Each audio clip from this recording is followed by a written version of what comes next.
Hello, everyone, and welcome to Straight Talk Medicine. I'm your host, Dr. Chris Morris. I'm a family physician at Arizona Family Health, and I'm excited you're here. Today, we're beginning a series on one of the most misunderstood topics in medicine, weight loss.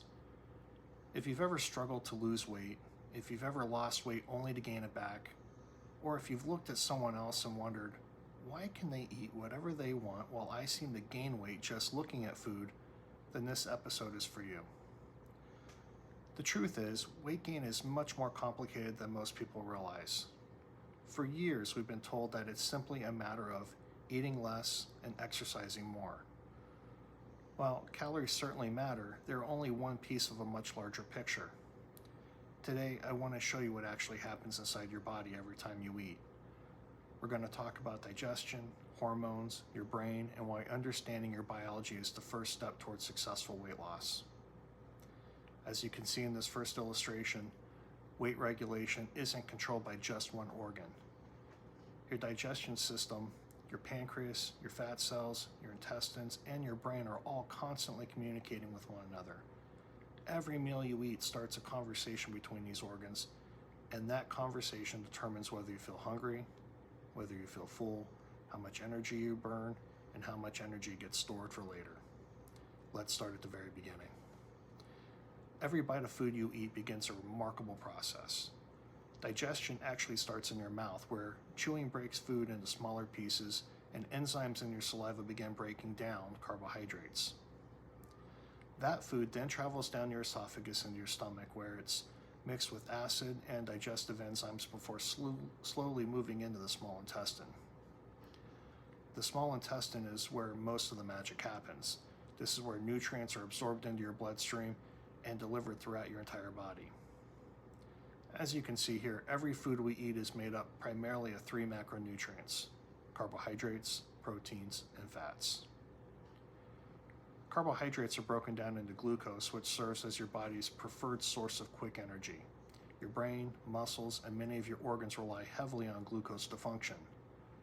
Proteins are broken down into amino acids. These amino acids become the building blocks for muscle, skin, organs, enzymes, antibodies, and even many of the hormones that regulate your body. Fats are broken down into fatty acids.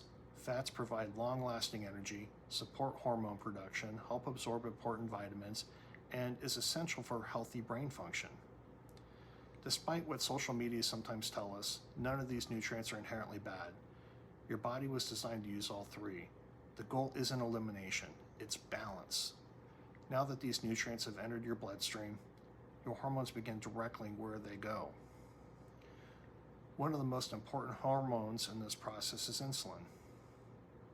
I like to think of insulin as a key. As you can see in this illustration, after you eat, your blood sugar begins to rise. Your pancreas senses that increase and releases insulin into your bloodstream.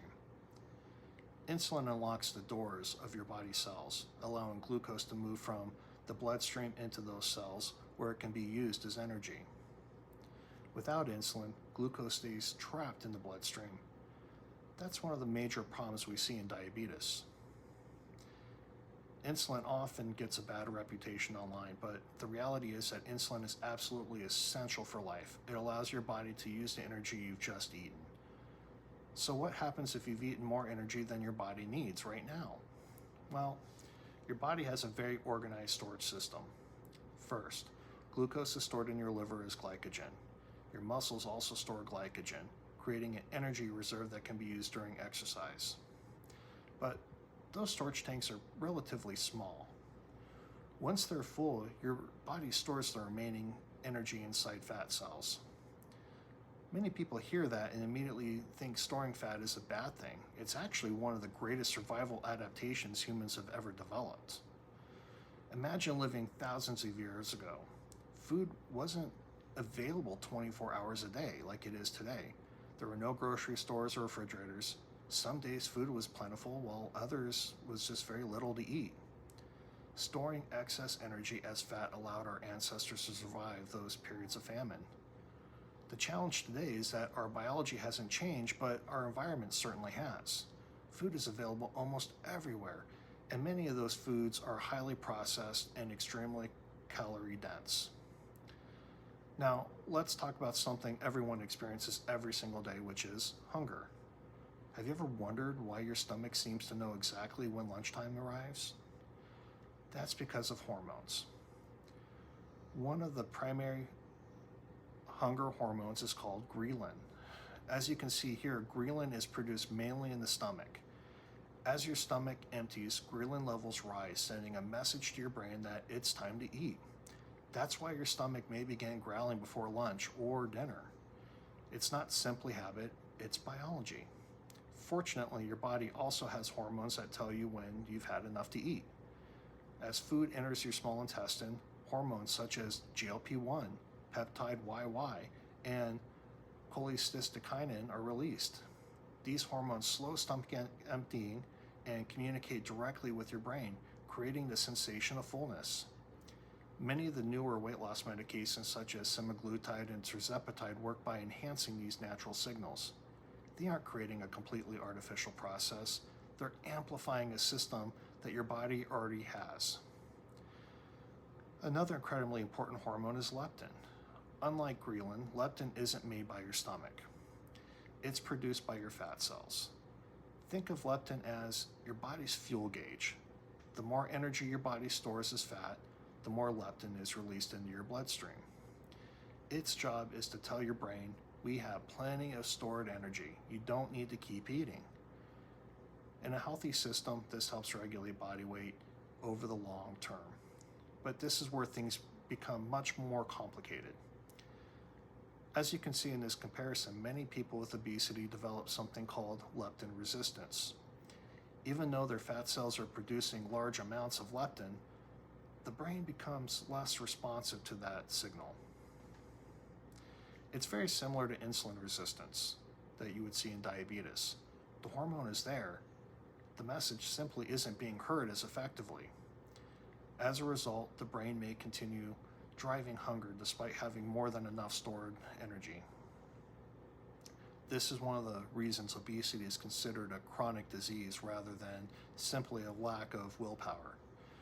The communication on the system itself has changed.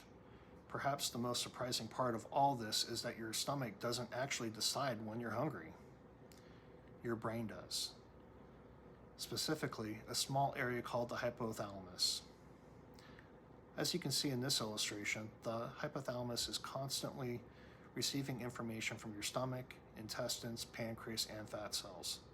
Every second of every day, it's calculating how much energy you have stored, how much energy you're burning, and whether you need to eat.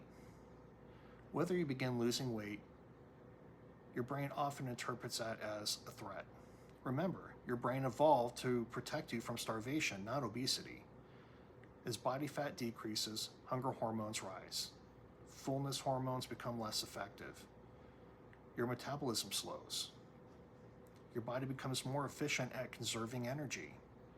This is why losing weight often becomes harder the longer you've been dieting. It's not because you're failing. It's because your body is trying to protect what it believes are necessary energy reserves. Modern life makes this even more challenging. Our ancestors walked long distances every day. Food required work. Today, many of us spend most of the day sitting. Highly processed foods are everywhere. Portion sizes have grown dramatically over the past several decades. Chronic stress has also become common.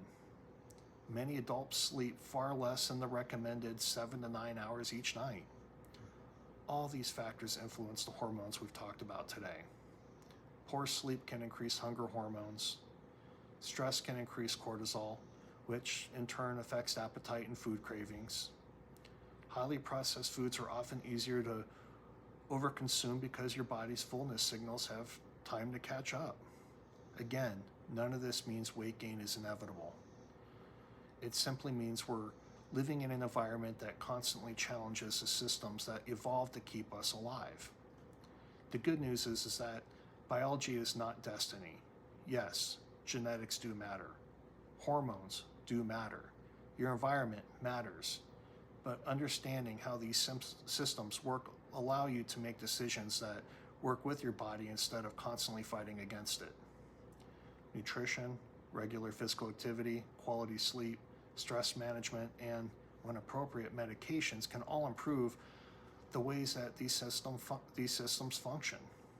Before we wrap up today, I want to leave you with one final thought. If there's one thing I hope you remember from this episode, it's this: your body is not broken. Your body is doing exactly what it has evolved to do. For hundreds of thousands of years, storing energy and defending those energy stores helped humans survive. Today, we simply live in a world that our biology hasn't originally designed for. Understanding that should replace guilt with knowledge. Obesity isn't simply about laziness or lack of willpower. It's influenced by genetics, hormones, the brain, lifestyle, and the environment. Whether you understand the science, or rather when you understand the science, you start making more effective, smarter decisions about your health. In our next episode, we'll build on today's foundation by talking about nutrition. We'll discuss what's actually makes up a healthy diet, how different foods affect hunger and fullness, why protein is so important, and how to create an eating pattern that's realistic enough to follow for life. If you found today's episode helpful, I'd really appreciate it if you would subscribe to the channel.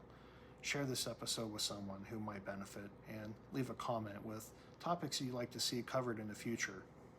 I'm Dr. Chris Morris, and this has been Straight Talk Medicine. Remember, lasting health isn't built through perfection.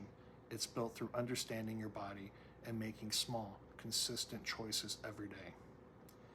Thanks for watching. Stay healthy, and I'll see you next time.